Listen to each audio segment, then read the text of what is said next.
If you're new to this channel, I'm an aging photography hobbyist and I spend most of my free time shooting street photography. As the title implies, in this video I will ramble a bit about shooting in manual mode for street photography. And should you even bother? I thought you might want to look at some of my photography before listening to any of my advice. So I'll take this opportunity to go over my favorite 36 photos from 2024. Stick around if you're struggling with manual mode and want to know if it is worth the bother. So without further ado,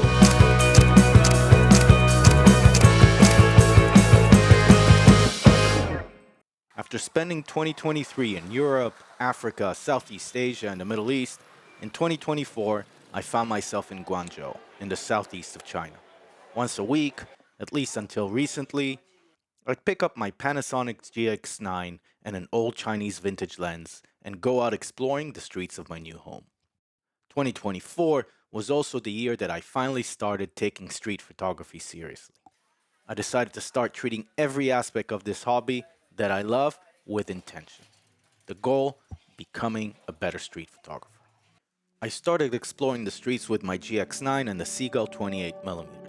I opted for this setup because when mounted on a micro four thirds sensor with an adapter, it is a 35mm full frame equivalent, which I felt comfortable shooting with. The lens itself is not that good, it is not sharp, but it is very fun to use and gives out this washed out colors and a nostalgic feel that I quite enjoy.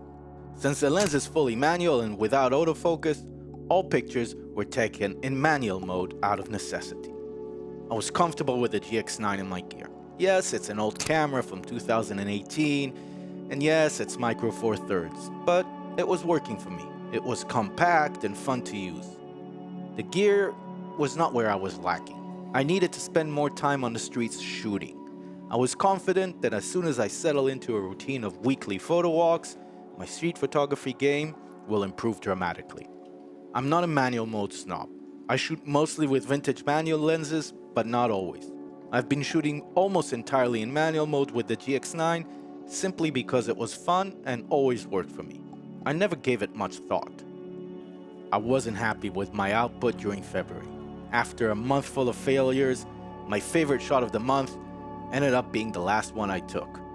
I saw this old lady return home from a market I was exploring. The whole building was a mess of cables, trash, and bicycles. I took the shot with a 50mm full frame equivalent vintage Seagull lens. A full month of photography for a single mediocre image. In March, I decided to leave my vintage lenses at home and grabbed my Lumix 12-35mm. This setup gave me a lens with a 24-70mm full frame equivalent field of view. I spent hours in this location trying to find a decent composition, using leading lines and a frame within a frame. This specific photo walk left me really frustrated. I like this image, but I could have done so much better. In April, I staked out this staircase for hours on multiple occasions. I was finally feeling like a street photographer.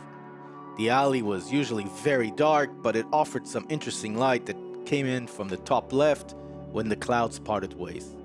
All I had to do is wait there, very patiently, for the right cloud cover and the right person to walk into the shot. This old gentleman paused for a bit before starting the climb. A week or so later, I happened across a very narrow alley, unofficially called by the locals Devil's Lane. I knew there was a killer shot here and waited for hours for someone to come along with zero results. As I was packing up for the day, this drunk man shoved me aside, cursed at me in Cantonese, and walked past me. I quickly took out my GX9 and fired off a few shots before he disappeared. I was convinced I nailed focus and got an awesome shot. I didn't. I'm not sure what triggered the YouTube algorithm around this time, but I began being bombarded with videos of a new camera. The Nikon ZF, the ZF, the Zephyr. Look at it, those luscious bronze dials. The inevitable patina they will show off after years of tender caress. I need a new camera to up my street photography game. My GX9 is 6-year-old tech. It has outlived its purpose. It is holding me back. It is GX9's fault I can't nail focus. I need a new camera. I resisted the algorithms, however. I didn't really need an upgrade. I was perfectly happy with the GX9. My lackluster street photography skills are obviously not a camera's fault. I was satisfied with my gear and the progress I was making with my street photography. But I was still bombarded with videos of the Zephyr and in turn consumed them with passion. After all, I built my YouTube homepage brick by brick. But I was steadfast in my resolve and kept true to my GX9. I arrived in Hong Kong for a very short trip. I had only a few hours to burn, but temptation reigned in a momentary lapse of resolve, and I headed over straight to a local camera store. There it was, behind the counter, as if it was waiting for me, the Nikon ZF. I held it in my hands, and it felt right. It felt mine. It took a fraction of a second to convince myself that, obviously, this is the camera I needed back at Devil's Lane.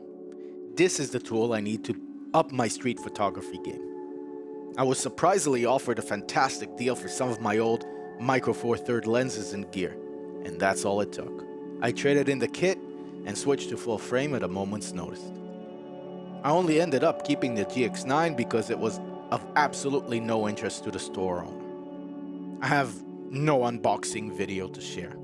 I was in a hurry to catch a train to Guangzhou. I left the boxes back in the store, threw the new kit in my bag, and headed straight to the train station. Following week, on my next photo walk, the reality of switching to a new system slapped me right in the face. I thought it was going to be easy to learn how to use this new piece of gear. How difficult could it be for someone who shoots in manual mode? The ZF is operated by manual dials after all. In addition to getting a grip of a new menu system, my muscle memory from using the GX9 for so long was sending my fingers to press buttons and rotate dials that were not actually there.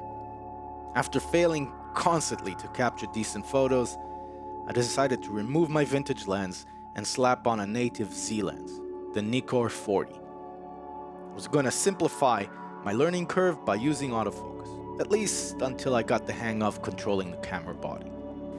The move from Panasonic's focusing to Nikon's blew me away.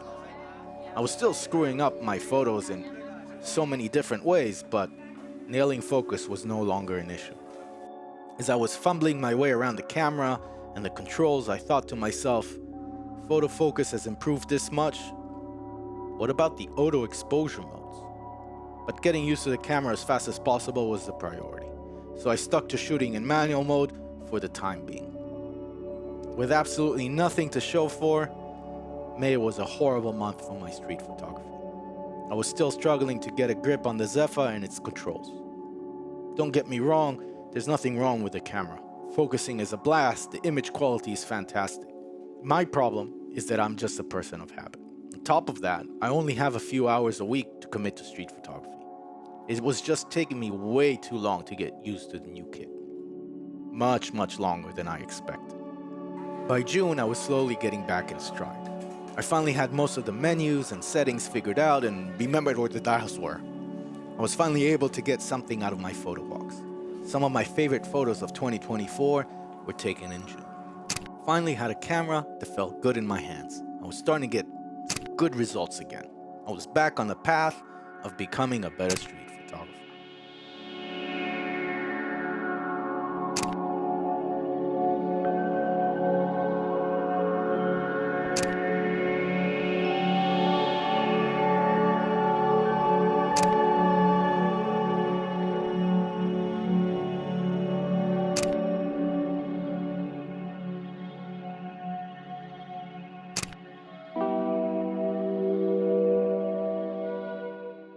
Before going back to my vintage manual lenses and settling into my old routine, I decided to do a little experiment. Check out the camera's auto modes more thoroughly throughout July. I went out and systematically tested the camera's shooting modes throughout the month. See what works and what doesn't work. Before we start, let's rush through the exposure triangle just to make sure to get everybody in sync. ISO, aperture, and shutter speed are the settings that control how much light is let in when an image is exposed. ISO is controlled by the camera sensor or the film stock. The higher the ISO, the more light is let in. Shutter speed is the duration of time in seconds that a sensor is exposed to light. The lower the shutter speed, the longer the time the image is exposed, and the more light is let in. Aperture is the size of the opening on the lens. The larger the opening, the more light gets in. Since it is measured in fractions, the lower the f number, the more light is let in. These three settings control the amount of light in the exposure, but each of them comes with a trade-off, and these trade-offs play a crucial part in the making of a photograph. Any change in ISO from the camera's base ISO introduces digital noise. This is the most noticeable the higher the ISO is selected. In my street photography, I'm not that worried about noise, but why introduce any if you can avoid it? The trade-off for shutter speed is motion. The lower the shutter speed, the more motion is visible in the image. This can either be fast-moving objects being blurred out, or the introduction of motion blur into the image by a shaky camera. That is, if I want a crisp-looking image with no movement or motion blur at all, I need a high enough shutter speed. Lastly, the trade-off for aperture is depth of field, or how much of the image is in focus. The higher the f number, more of the image is in focus.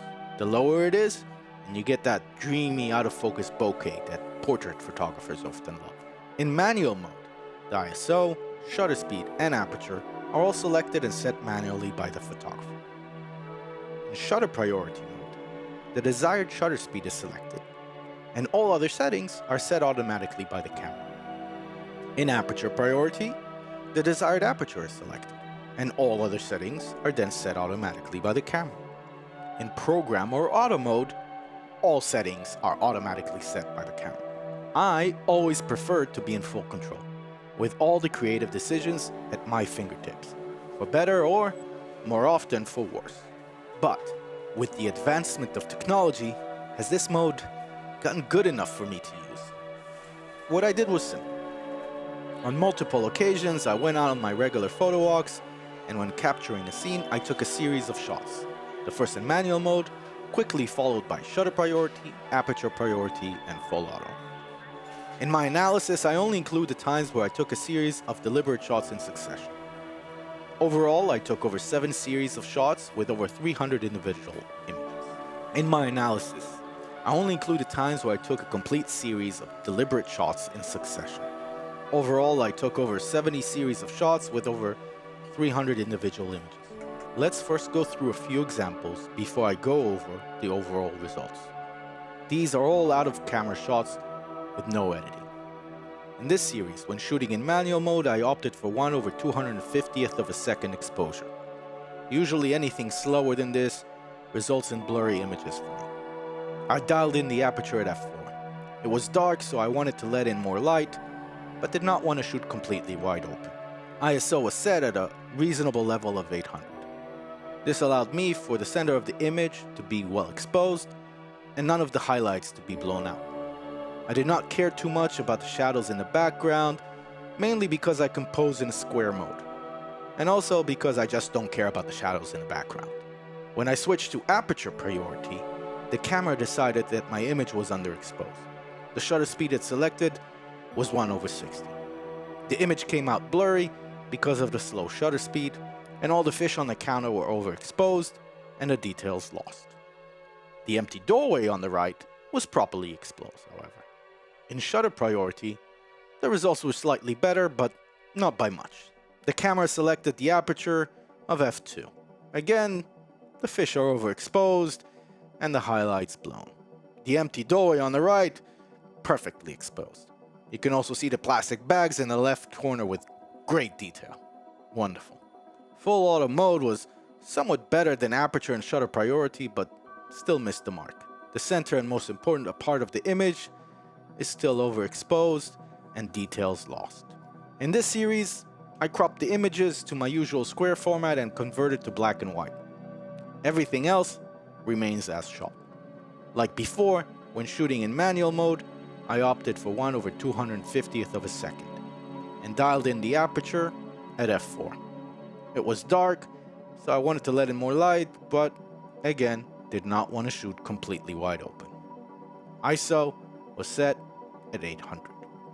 I made sure the center of the image was well exposed and none of the highlights blown out.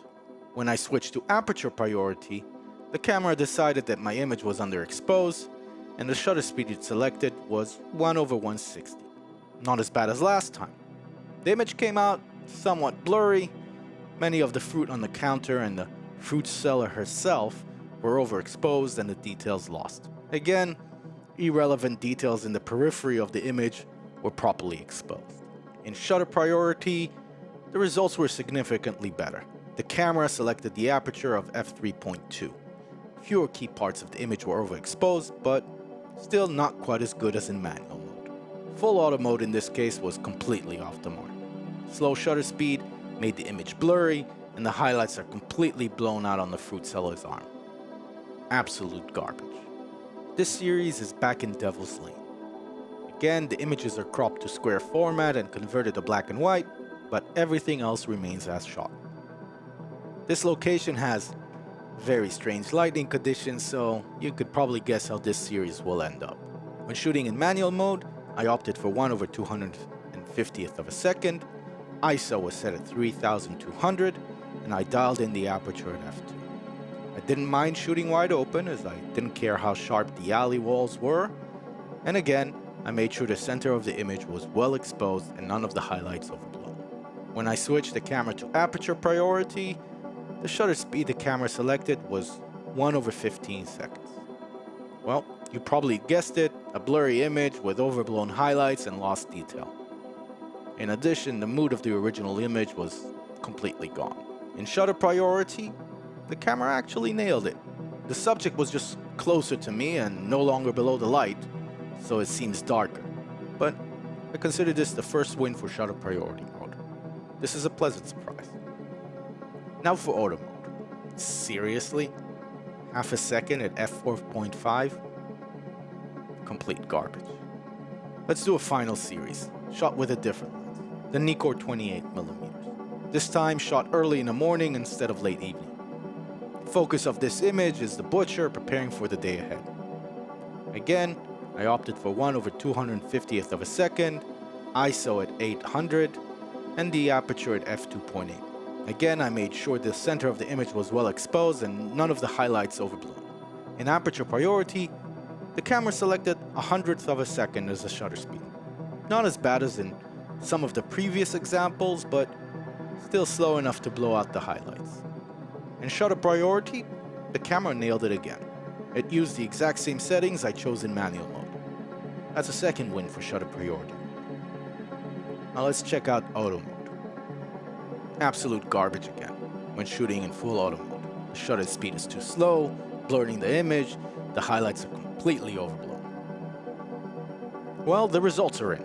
I ranked all the images through my usual process without knowing which mode they were taking in, or in fact if they were even part of the experiment. 1 star is given for a technically faulty image, an image that is out of focus or unintentionally over or underexposed. 2 stars are given to images that are technically fine but have bad composition, bad lighting, or just a bad moment. 3 stars are given to images that are technically fine and have good composition, good lighting, and a good capture of the moment. 4 stars are images that I personally find important, uniquely interesting, or deserving of the viewer's attention. 5 stars are given to exceptional images, portfolio material. Let's start with full auto or program mode. When shooting in full auto, over 40% of my images were completely trash and unusable. Over 40% were not that much better, with a 2-star ranking, making over 80% of my shots completely or nearly completely unusable. 2% got 4 stars and 0 got 5 stars. The average rank was 1.78. In aperture priority mode, 13% of my images were completely trash, and 55% not much better off. 20% were 3 stars, 10% were 4 stars, and 1% were what I consider exceptional. The average ranking was slightly better at 2.29. In shutter priority mode, 11% of my images were completely trash, and 50% not much better off. 25% were 3 stars, 10% were 4 stars, and 1% were what I consider exceptional. Average ranking was slightly better at 2.41. In manual mode, less than 8% of my images were complete trash, and 45% not much better off. 30% were 3 stars, 20% were 4 stars, and 1% were what I consider exceptional. The average ranking was the highest at 2.62. In short, when shooting in auto mode, over 80% of the images that I shot were unusable. Most of them, absolute garbage. And only 2% are what I consider good photos. When shooting in shutter or aperture priority, around 65% of the shots are unusable, with around 10% being good photos. I tend to shoot slightly better in shutter priority mode than aperture priority, but not by much. In manual mode, only half of my shots turn out bad, and 20% of my shots are good and rank 4 or 5. That's twice as much as the semi-auto modes, and 10 times as much as the full auto mode. The only photo from the experiment that made it to my top 36 was this shot, taken with shutter priority. It is the only image of my top 36 in 2024, not shot in manual mode. Testing the shooting modes over an entire month was a great experiment. It helped me find out why I still prefer manual mode and why it works better for me.